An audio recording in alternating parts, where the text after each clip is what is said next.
Hello, hello, everybody. I promised that I would go live today and I would tell you guys how to make crystal water. So here I am. I'm going to give you a couple minutes to jump on. I think I'm feeling some peppermint oil today. Breathe in some of that.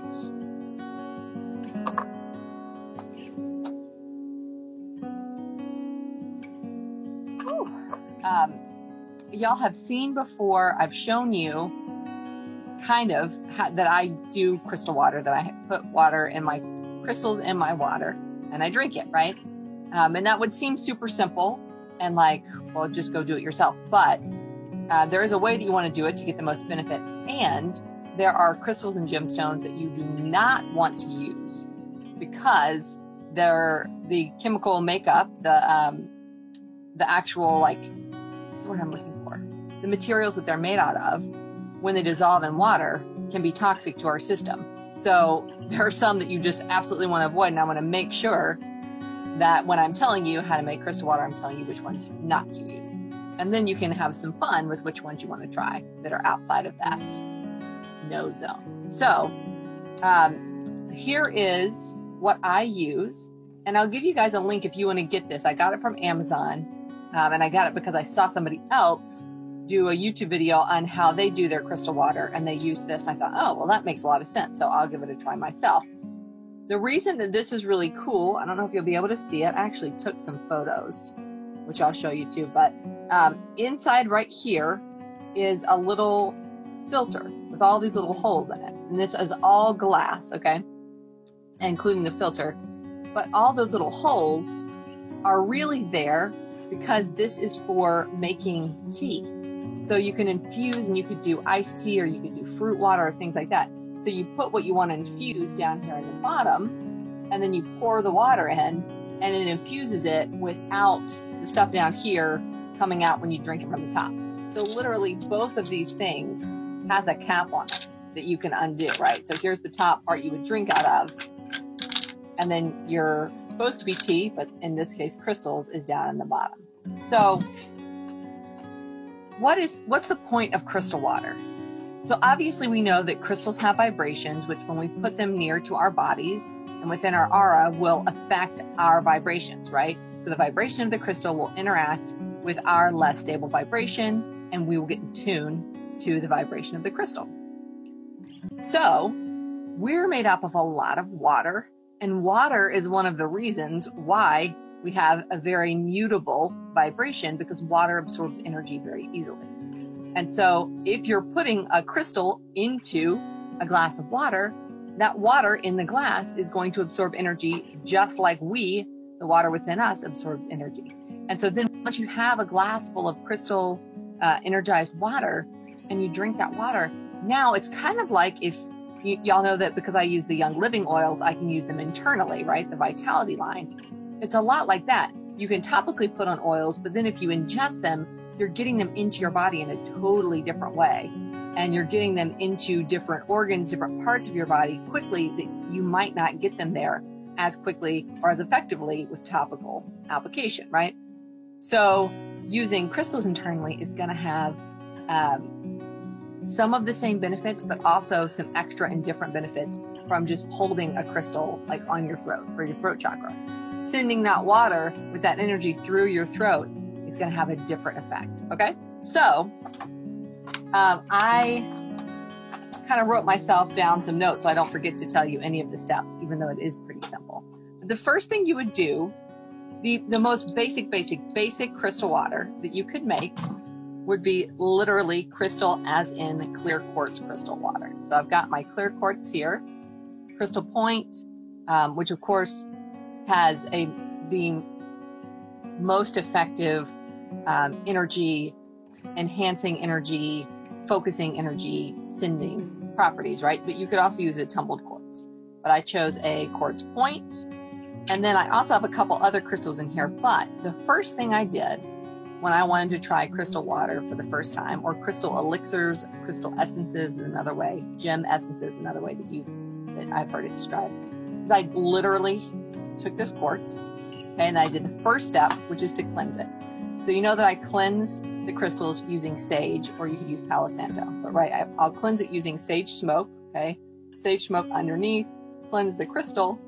Then I would rinse it off in water, get any of the sage smoke off, literally rinse it as if I was going to put it in my mouth, right? Because when it's in the water, anything that's on the crystal is going to go in my mouth eventually. So I want a very, very clean in the essence terms and in the physical crystal terms. So you would put that in your little cap here and then screw it on the bottom, open up the top and pour water in there. You could use spring water, you could use filtered water. But the point behind the crystal water, that clear quartz crystal, is that it's going to help to improve the quality of even tap water. So if I have to drink tap water, which I prefer not to because of fluoride and all that other stuff that's in there, I really don't like to drink tap water. But if I have to, then I will put it in here. So at least I'm improving the vibration of that just straight out of the tap water. So that is the simplest way. Now, do you have to have this little gadget? Absolutely not. It just makes life a lot easier. But the important thing to do is step 1, cleanse the crystal. Then step 2, place it in the bottom of a glass container. You do not want to use plastic. I think you could use probably stainless steel too, but I like the idea of glass because of something I'm going to say in a minute. So grab a glass container. It could be a mason jar, it could be a regular glass. The reason that this is nice with the filter is that I'm not going to accidentally swallow a crystal, right? So grab a glass container, then pour water into the container. And now, this is the first thing that you want to do to make sure it's effective. Leave it on your countertop or in your fridge or something like that for up to 12 hours before you drink it, giving the crystal time to change the vibration of the water, right? It doesn't make sense to just pour water in there and immediately drink it. Now you're just drinking tap water. There's been no time for the vibration to change. So you can do that 12 hours, or if you want, you can actually take this or your glass and set it in a window with sunlight, and that's going to energize the crystal faster, energize the water faster. So you could do that if you wanted to be able to drink the water in less than 12 hours. So that's generally what I would do until now. I'm in a studio with no windows, but what I used to do is just in the morning, pour some water in there, stick it by the window, and then around lunchtime, I could drink the water. Okay. That is the simple method. And all you do is just drink, I'd say up to a glass a day. You don't need to drink a ton of this for it to work, but have one glass of this a day and you've got nicely purified and vibrationally adjusted water. What about the gem water part of this? What if you want to add other gemstones, other crystals to this? You can play around with this a lot. What I added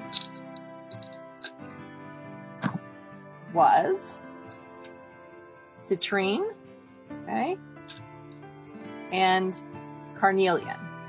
Citrine and carnelian in here. And I bet you can guess what that's for. What would be some ideas of what? Even if y'all aren't live, I'm just going to give you a second to think before I answer this. So if I was going to add citrine to water to drink, what do you think that'd be for? And if I was going to add carnelian to water, what do you think that would be for? So super positive energy. Just start your day off right with just joy and lust for life and hope and all of those things. That's what I added in here for. There are also 2 fantastic abundance crystals. So embracing abundance of all kinds in life. Definitely if you're focusing on financial abundance, throwing some citrine in a glass of water, great idea. What you want to know, so you could also do, let's say, I'm just going to make sure none of the things I say are on the no list. Rose quartz, right? Enhancing love. Amethyst for clarity, inspiration would be another thing. Tourmaline for grounding. Smoky quartz, smoky quartz for releasing negative energy. So you can play around with it a lot. But right now, I want to tell you what not to use. So crystals are made up of different elements, right? And there are some things that you do not want to ingest. Those would include things like copper, lead, zinc, barium, quicksilver, mercury, arsenic. Did I say barium? Anyways, there's a lot of things that you wouldn't want to dissolve in water and then drink that water, right? Makes sense. You don't want to be drinking a bunch of copper. You don't want to be drinking a bunch of lead. So when the crystal is on your skin, it's fine because it's not dissolving into your skin and you're not, ingesting a whole bunch of this crystal. But if you put it in water, a lot of crystals do dissolve in water over time. And some of those crystals are also crystals that have these compounds that you don't want to be taking in. So I'm going to read through it, but I'm also going to type out this list. But that way, if you're an auditory listener, you can get something out of it too. Okay, I'm going to go through the alphabet of this list. Amazonite, antimonite, atacamite, aurichalcite, azurite, barite, bogey stones, bronchitite, calcitite. A lot of these you're not going to know, but there are some that are super familiar. Peacock stone or chalcopyrite, cinnabar, conic calcite, copper, obviously, chrysocolla, cuprite, dioptase, gem silica, galena or galenite, garnierite, halite, hematite, another one I talked about a lot, right? Lapis lazuli, magnetite, malachite, and also azurite malachite, which comes combined together. You don't want to do that. Marcasite, mohawkite, heatersite, silamalane, pyrite or fool's gold, quantum quattro silica, realgar, stibnite, smithsonite, ulexite, vanadinite, wolfenite. Okay, so I'm going to say the ones that you probably have heard of and may have in your collection over again. Amazonite, azurite, copper, chrysocolla, which is also called Gaia stone, hematite, lapis lazuli, malachite, and pyrite or fool's gold. Okay, do not want to ingest those. I even recommend, which is what I did when I was looking at creating my own crystal water, gem water. I just Google searched like gem water citrine, gem water carnelian, just to like quadruple check that no one said you shouldn't drink these. And that's part of the reason I haven't shared this before, even though I think it's super cool. And I was like everything, I'm always a huge skeptic, you guys know. But when I tried it with clear quartz and I drank the water 12 hours later, I was like, oh my goodness, this water tastes so much better. This like water straight out of the tap tastes like clear. And I thought, okay, I'm going to do this again and see if this is just what I want it to taste like. It makes a difference. So from there, I thought, okay, well, clearly, if clear quartz is really affecting this water, I'm going to start adding other gems. But I never want to say anything that y'all could take and then do something harmful. So I've been reluctant to share it, but y'all are smart. You know how to look things up online. So if there's a crystal that you want to add to water, please just ask me or quadruple check to make sure. And then once you know that it's a safe one, you can use it all the time, right? So I've just been using citrine and carnelian and clear quartz. I've just left them in here, rinse it out every time I do the water again. I will say that it does change the taste of the water. And I don't love the way that it tastes. I think it might be the citrine. I don't love the taste that I get, but if it's supposed to be good for me, great. But just clear quartz actually does make the water taste really, really clean, really, really clear. Let's see. So I will provide for you guys the list of the ones not to use, and then just double check before you use any others. And I will provide a link to this if you want to get this tea infuser rather than using a mason jar and then trying to make sure you don't drink the crystal. It's the other slightly not safe thing. If you want to drink this within a couple of days, if you put this in your water, because also water, if it just sits out, right, can kind of go stale in a weird way. But if you wanted to make these in a way that you could, let's say you did some with rose quartz and you wanted to just have that available whenever you wanted to, there is actually a way to make a gem essence, which involves using a little bit of alcohol, kind of like making a tincture or like making bitters, so that it's shelf stable, so that you can have it anytime you want. If y'all really want to know about that, I haven't tried it myself yet, but I'm kind of want to. tell me if you would love to learn how to make an essence as opposed to just the water. Maybe I'll do a video on that too. So that's it. I just thought this would be way easier than me trying to write all of this out for you. So kind of like essential oils for internal use, you get a different sort of an effect when you're using the crystals in water. And the fact that water is super absorbent is going to absorb that energy. And then all of our body, which uses water, right, is going to use that energy, and it's going to be a much more positive effect than just drinking good old tap water or even just good old spring water. So hope that was helpful. Hope that was really cool. That was one of the things I promised to share with you guys this month. So I'm glad that we were able to get it in here. And let me know if you have any questions. Leave them in the comments, as you know. And I will talk to you guys later. Have a fantastic week. Love you guys, and I'll talk to you later. Bye.